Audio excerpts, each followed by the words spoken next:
नमस्कार। मैं हूं राजवीर सिंह। अतिथि देवो भव यानी हमारे देश में मेहमानों को भगवान का दर्जा दिया गया, लेकिन इसी देश में कुछ ऐसे हैवान भी हैं जिन्होंने इस देश की छवि को विश्व पटल पर शर्मसार कर दिया। बीते शुक्रवार की रात को कुछ ऐसा ही हुआ।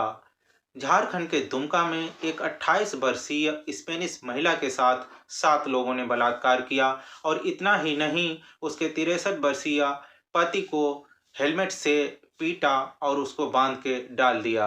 जब पूरी दुनिया भारत को बदनाम करने की कोशिश कर रही थी, तभी उस महिला ने अपने इंस्टाग्राम अकाउंट पर कुछ ऐसा पोस्ट किया कि हर भारतीय का दिल जीत लिया। उसने लिखा कि बलात्कार किसी भी देश में हो सकता है, चाहे वो स्पेन हो, ब्राज़ील हो या फिर अमेरिका। एक और पोस्ट में उसने अपने इंस्टाग्राम अकाउंट पर लिखा कि जो मेरे साथ हुआ वो किसी के साथ भी ना हो। आगे देखिए ये रिपोर्ट। आज की ये खबर देश की उन तमाम महिलाओं के लिए है जो पुरुषों के बराबर अधिकार चाहती हैं, जो उड़ना चाहती हैं, जो उड़ने के सपने देखती हैं, बड़े बड़े सपने देखती हैं, जो हमारे देश की महिलाएं खिलाड़ी बनना चाहती हैं, वैज्ञानिक बनना चाहती हैं और जो अपने दम पर अकेले इस दुनिया को जीतने की ख्वाहिश रखती हैं। और ये खबर उन महिलाओं के लिए भी है जिन्हें यह कहा जाता है कि उन्हें अकेले घर से बाहर नहीं निकलना चाहिए या शाम के समय उनका अकेले घर से बाहर जाना ठीक नहीं है। ये हमारे देश के, हमारे समाज के वो दो विचार हैं जो आज भी लगातार एक दूसरे से संघर्ष कर रहे हैं। इन दोनों में से कौन सा विचार सही है? और यह खबर भी एक ऐसी महिला के बारे में है जिसे यह पूरा भरोसा था कि वो मोटरसाइकिल पर पूरी दुनिया का भ्रमण कर सकती है और 65 देशों ने इस महिला के इस भरोसे को कायम रखा कि ये जिस भी देश में जाएगी वहां के लोग उसका स्वागत करेंगे, उसकी मदद करेंगे और उसके लिए असुरक्षा का कारण तो कभी नहीं बनेंगे। और यह महिला 65 देशों का दौरा कर चुकी है अपनी इसी मोटरसाइकिल पर। स्पेन की इस 28 वर्ष की महिला ने अपने 63 वर्ष के पति के साथ दुनिया के 65 देशों का भ्रमण किया है और मोटरसाइकिल से 1,70,000 किलोमीटर की यात्रा यह महिला कर चुकी है। लेकिन झारखंड में स्पेन की इस महिला का यह भरोसा टूट गया और कुछ लोगों ने इस बात को साबित कर दिया कि हमारा देश आज भी महिलाओं के लिए सुरक्षित नहीं है, हमारा समाज आज भी महिलाओं के लिए सुरक्षित नहीं है। और इन लोगों ने भारत की अतिथि देवो भव वाली संस्कृति को भी लहूलुहान कर दिया। और इसीलिए आज हम चाहते हैं कि यह खबर आप सब लोग बहुत ध्यान से देखें और अपने घर में इस खबर पर एक दूसरे के साथ चर्चा भी जरूर करें कि हमारा समाज सुधर क्यों नहीं पा रहा है। यह खबर झारखंड के दुमका से आई है, जहां 1 मार्च को 7 लोगों ने स्पेन की एक महिला का गैंग रेप किया और उसके पति को पहले बंधक बनाया, उसके पति के साथ मारपीट की और फिर उसी के सामने उसकी पत्नी का गैंग रेप किया। यह महिला एक सोशल मीडिया इन्फ्लुएंसर है, यानी एक यूट्यूबर भी है, जो मोटरसाइकिल से अपने पति के साथ पूरी दुनिया का भ्रमण करने के लिए निकली हुई है और ये जहां भी जाती है ये वीडियो बनाती है अपने। और झारखंड पहुंचने से पहले ये 65 देशों की यात्रा कर चुकी थी। इसी महीने की 1 तारीख को ये कोलकाता से नेपाल के लिए रवाना हुई थी, लेकिन शाम को करीब 7 बजे जब ये पति पत्नी झारखंड के दुमका पहुंचे तो उन्होंने एक पहाड़ी के पास वहीं पर जंगल में टेंट लगाकर रात में रुकने का वहीं पर फैसला किया। लेकिन बाद में कुल मिलाकर 4 लोग वहां पहुंचे जिन्होंने पहले इस महिला के पति के सिर पर उसके हेलमेट से कई बार हमला किया और बाद में उसके हाथ पैर बांध दिए। और इसके बाद ये 4 आरोपी स्पेन की इस महिला को जबरदस्ती उठाकर जंगल में ले गए और वहां उसके साथ गैंग रेप किया। और बाद में इन 4 लोगों ने अपने 3 और लड़कों को बुला लिया, फोन किया उन्हें, 3 और लड़कों को फोन करके बुलाया और बाद में उन्होंने भी इस महिला के साथ बलात्कार किया। और रात को लगभग 10:30 बजे ये सभी आरोपी घटनास्थल से फरार हो गए और यह घटना शाम को 7 बजे से रात को करीब 10:30 बजे के बीच हुई। इस महिला और उसके पति ने कभी सपने में भी यह नहीं सोचा था कि उनके साथ भारत के एक राज्य में ऐसी भी कोई अप्रिय घटना हो सकती है, लेकिन ऐसा हुआ। और बाद में ये दोनों ही मदद मांगते हुए किसी तरह पुलिस के पास पहुंचे और फिर उन्होंने पुलिस थाने में जाकर एफआईआर दर्ज कराई। सबसे बड़ी बात यह है कि स्पेन की यह महिला इतनी बहादुर है कि गैंगरेप की घटना के बाद जब पुलिस ने उसे अस्पताल चलने के लिए कहा तो यह खुद अपनी बाइक चलाकर अस्पताल पहुंची और ये तस्वीरें जो मैं आपको अभी दिखा रहा हूं उसी समय की है जब ये महिला घायल अवस्था में अस्पताल जा रही है अपना इलाज कराने के लिए। पुलिस का कहना है कि जिन आरोपियों ने इस महिला के साथ गैंगरेप किया उनमें से कुछ अंग्रेजी भाषा भी बोल सकते हैं और आरोप है कि उस दिन ये आरोपी शराब के नशे में थे और अभी इनमें से 3 लड़कों को गिरफ्तार कर लिया गया है और इनकी उम्र 22 वर्ष से 28 वर्ष के बीच है। इनमें एक आरोपी का नाम प्रदीप किस्कू है, दूसरे का नाम राजन मरांडी है और तीसरे का नाम सुखलाल हेमब्रम है। बड़ी बात यह है कि आज जब इन आरोपियों को अदालत में पेश किया गया तब इनके चेहरों को ढक दिया गया था, इनके चेहरों पर नकाब था। हमें यह लगता है कि इन आरोपियों का चेहरा बेनकाब होना चाहिए और इनके चेहरे को पूरे देश के लोगों को ध्यान से देख लेना चाहिए और लोगों को पता चलना चाहिए कि ये हैवान कौन है, ये खतरनाक लोग आखिर कौन हैं, ये कैसे दिखते हैं। देखिए, हमारे देश में जब किसी का बलात्कार होता है, महिला का, लड़की का, तो मीडिया में उसका चेहरा नहीं दिखाया जाता ताकि उसकी बदनामी ना हो, उसकी पहचान छुपा कर रखी जाती है। जो शिकार हुई है उसकी पहचान हम छुपा कर रखते हैं, लेकिन असल में और पहचान इन लोगों की सार्वजनिक होनी चाहिए। आज हम इनकी भी पहचान छुपा रहे हैं, इनका चेहरा किसी को दिखा नहीं रहे हैं। स्पेन की जिस महिला के साथ यह घटना हुई उसने भी ऐसा ही किया और इस मामले में फरार चल रहे एक आरोपी की तस्वीर उसने खुद खींच ली और उस तस्वीर को जारी करके उसने लोगों से इस आरोपी को पकड़ने की मदद मांगी है। देखिए, मैं आपको बड़ी स्क्रीन पर इस आरोपी की तस्वीर दिखाना चाहता हूं, आप देख लीजिए। इसी महिला ने इस आरोपी की तस्वीर ये निकाली है और कहा है कि इस आरोपी को पकड़ने में मदद की जाए और आज हम आपको इस आरोपी की तस्वीर दिखा रहे हैं टीवी पर। आप इस आरोपी को ध्यान से देखिए। अगर आप इस लड़के को कहीं जानते हैं, आपने इस लड़के को कहीं देखा है, आप इसके बारे में कोई जानकारी दे सकते हैं, तो आपको इस महिला की जरूर मदद करनी चाहिए। लेकिन इस हैवान को आप एक बार ध्यान से जरूर देखिए, क्योंकि जब यह पकड़ लिया जाएगा तब तो जो पुलिस वाले हैं वो इसके चेहरे को भी नकाब से ढक देंगे। इससे भी बड़ी बात यह है कि इस महिला ने अपने इंस्टाग्राम अकाउंट की एक स्टोरी में यह लिखा है कि गैंगरेप की इस घटना से जो लोग भारत को बदनाम कर रहे हैं, यह बात सही नहीं है। बहुत सारे लोगों ने सोचा था कि यह महिला अब भारत के लोगों से नफरत करने लगेगी, भारत से नफरत करेगी। यह महिला कहेगी कि क्योंकि मैं भारत में आई क्यों और भारत में मैंने इतना जोखिम का काम किया, इसलिए मेरे साथ ऐसा हुआ। ज्यादातर लोग भी यही कहेंगे शायद। इस महिला का यह कहना है कि जो लोग ये कह रहे हैं कि अगर यह महिला भारत ना आई होती तो उसके साथ यह घटना कभी ना होती, तो यह बात गलत है, क्योंकि ऐसी घटनाएं स्पेन, ब्राजील और यहां तक कि अमेरिका में भी होती हैं। इसलिए यह कहना कि भारत में ही ऐसा होता है, यह बात गलत है। इस महिला ने खुद अपने इंस्टाग्राम अकाउंट पर यह बात लिखी है और इससे यह पता चलता है कि इस महिला का दिल बड़ा है, इसलिए यह मानती है कि भारत के सारे लोग ऐसे नहीं हैं। भारत ऐसा देश नहीं है। सोचिए, गैंगरेप कितनी बड़ी घटना होने के बाद भी यह महिला भारत का बचाव कर रही है, लेकिन हमारे देश में कुछ लोगों ने इसके साथ जो किया उससे पूरी दुनिया में भारत की छवि को बहुत चोट पहुंची है। और ऐसा क्यों हो रहा है उसका अंदाजा आप इस बात से लगा सकते हैं कि गैंगरेप करने के बाद यह अपराधी इस महिला और उसके पति की घड़ी, उनका क्रेडिट कार्ड, एक अंगूठी और उनके बैग में रखे $300, उनका एक पर्स, ये सब लूट कर ले गए।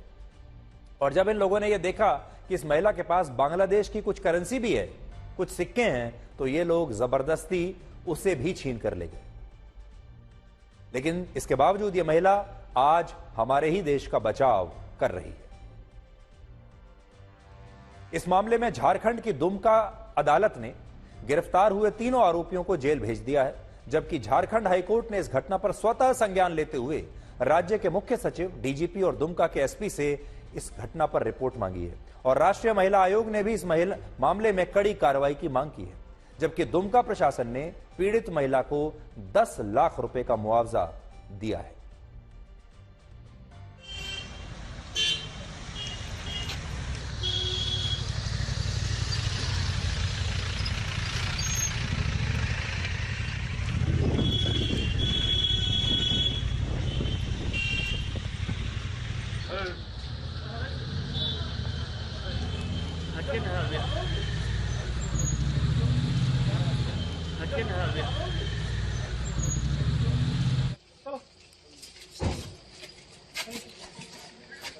इनका एक साथ करने भी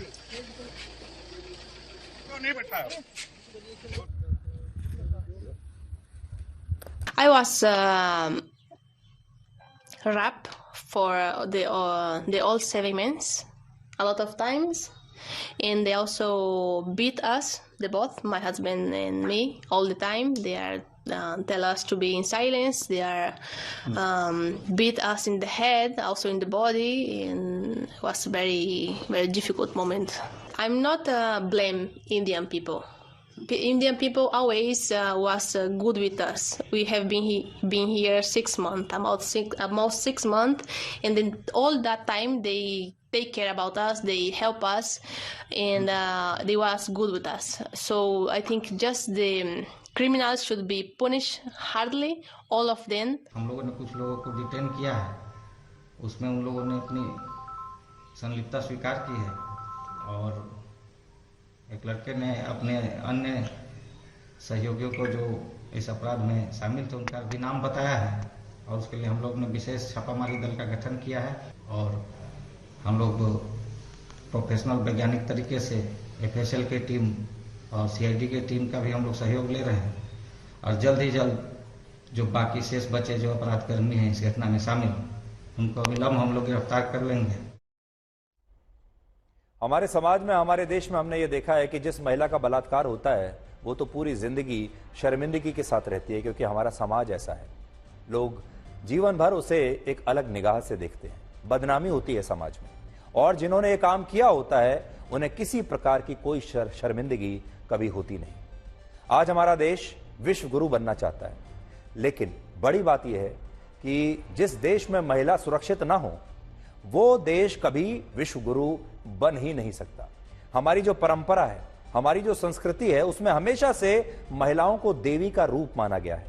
आपने देखा होगा, हमारे आप जितने भी पुराने पौराणिक ग्रंथ देख लीजिए, हमारी संस्कृति देख लीजिए, हर जगह महिलाओं की पूजा की जाती है, महिलाओं को देवी स्वरूप माना जाता है और उसी देश में आज ये सब कुछ हो रहा है और हम विश्व गुरु भी बनना चाहते हैं। कड़वा सच यह है कि महिला सुरक्षा के मामले में आज भी भारत 177 देशों की सूची में 128वें स्थान पर है। इसी सूची में अमेरिका 37वें स्थान पर है, स्पेन 27वें, फ्रांस 24वें, ब्रिटेन 26वें, रशिया 56वें और चीन का स्थान 82 है। लेकिन भारत महिला सुरक्षा के मामले में पहले 100 देशों की सूची में भी नहीं है। और सोचिए कितनी बड़ी बात है कि जिस देश में महिलाओं को देवी के समान माना जाता है वो देश महिला सुरक्षा के मामले में दुनिया में 128वें स्थान पर है। और इससे आप हमारे देश की महिलाओं का भी दर्द आज समझ सकते हैं, क्योंकि वो इतने असुरक्षित माहौल में आज भी रह रही हैं। आपको जानकर हैरानी होगी कि भारत में हर साल महिलाओं के खिलाफ अपराध की औसतन 4 लाख और हर दिन एक दिन में 1173 घटनाएं होती हैं। और मुझे पूरा यकीन है कि इन घटनाओं की संख्या इससे कहीं ज्यादा होगी। ये तो मैं आपको वो बता रहा हूं जो रिपोर्ट होती हैं।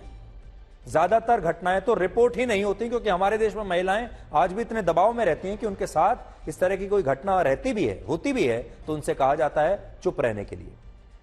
वर्ष 2021 में हमारे देश में हर दिन बलात्कार की 87 घटनाएं हुई थी, जबकि इसी साल में 102 महिलाओं पर एसिड से हमला किया गया था। 2021 के आंकड़े में आपको अभी बता रहा हूं। हालांकि जो इस तरह की जो घटनाएं हैं कई ऐसी भी होती हैं जो अनरिपोर्टेड चली जाती हैं। भारत में 31.5% महिलाएं ऐसी हैं जिन्होंने कभी ना कभी अपने जीवन में शारीरिक और यौन हिंसा का सामना किया है। लेकिन इनमें से ज्यादातर महिलाएं ऐसी हैं जिन्होंने कभी इसके खिलाफ आवाज नहीं उठाई, आवाज उठाने की हिम्मत नहीं दिखाई, क्योंकि उनके परिवारों ने उनका साथ नहीं दिया, समाज ने उनका साथ नहीं दिया और वो कभी भी पुलिस के पास गई नहीं शिकायत कराने के लिए। हमारे देश में जब किसी लड़की के साथ कोई छेड़छाड़ की घटना होती है तो लड़की से अक्सर यही कहा जाता है कि उस रास्ते से जाना बंद कर दीजिए जहां ऐसे लड़के खड़े होते हैं जो आपके साथ छेड़छाड़ करते हैं। और कोई और अगर व्यक्ति है, कई बार तो ऐसे मामलों में ऐसे लोग ज्यादा होते हैं जो परिवार के जान पहचान के लोग होते हैं। और इसी तरह जब कोई लड़का किसी लड़की को देखता है, घूर कर देखता है, छेड़छाड़ करता है, परेशान करता है, तो लड़की से ही यह कहा जाता है कि तुम उसकी तरफ देख ही क्यों रही थी, नीचे देखकर क्यों नहीं चलती? नीचे देखकर चलो, अपना रास्ता बदल दो, पढ़ाई छोड़ दो, दफ्तर छोड़ दो, काम करना छोड़ दो, घर में रहो, जब घर से बाहर निकलो तो किसी पुरुष को साथ लेकर जाओ, यह कहा जाता है। जब किसी महिला के साथ बलात्कार हो जाता है तो बहुत सारे मामलों में लड़की या महिला के चरित्र पर ही और उसके कपड़ों पर सवाल उठाया जाता है। वो घर से बाहर उस समय क्यों निकली, फलानी जगह पर क्यों गई, क्या पहना था, इस पर सवाल पूछे जाते हैं। लेकिन पुरुषों से ऐसा सवाल कोई नहीं करता।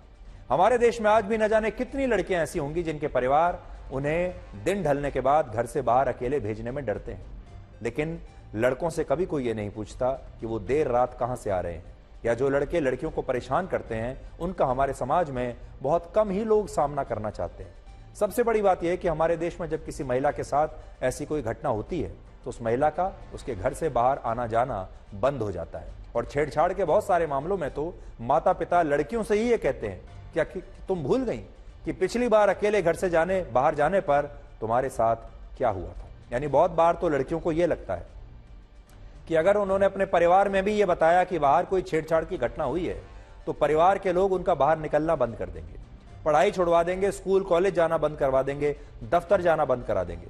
और लड़कियां ऐसा नहीं चाहती, इसलिए बहुत बार लड़कियां ये खून का घूंट ऐसे ही पी जाती हैं और किसी को बताती तक नहीं।